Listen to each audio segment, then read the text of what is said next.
Mayor, napanood namin do sa mga past interviews ninyo. Balikan natin nung 2022. Sinabi niyo po noon, tatakbo kayo sa national pero pag hindi po kayo nanalo, hindi na kayo, kumbaga magre-retiro na po kayo sa politika. Ano pong Yes. nagpabago sa inyong isip? Bakit po ngayon nandito naman po kayo sa Maynila? Kasi a lot of people, your critics, are saying now na gagamitin nyo daw po ulit ang Maynila para sa inyo pong political ambition sa 2028. Hindi na.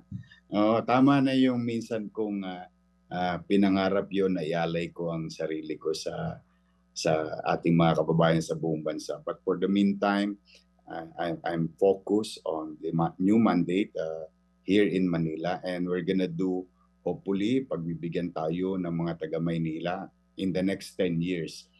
Because what we're gonna do is plan something for the next 10 years para magtuloy-tuloy naman na yung progreso at pagsasaayos ng syudad. So ibig sabihin, Mayor, di nyo na ulit iiwanan ng Maynila? Yes, 10 years. I made that commitment already to the public. In fact, yung tanong mo, DJ, tinanong din sa akin yan ng mga taga Maynila.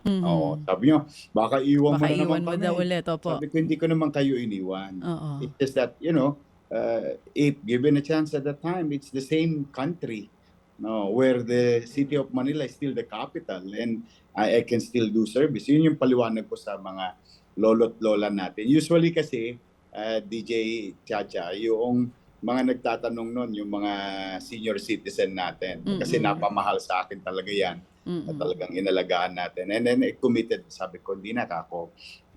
Dito na lang muna tayo in the next 10 years, hopefully. Opo, hopefully nga kasi siguro magiging depende yan sa performance nyo ngayong first term ninyo ulit. Diba? Sa Tama inyo po. pong kinabukasan sa 3 years from now, no, sa usapin po ng re-election.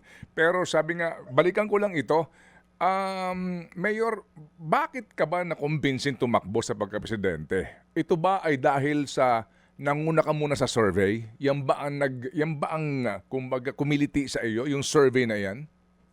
Hindi po. We just wanted to offer what we have done in the city of Manila. Kaya lang, iba pa ang environment or pakiramdam ng taong bayan at that time. And in fact, we respected that. Nanamlay na tayo after that.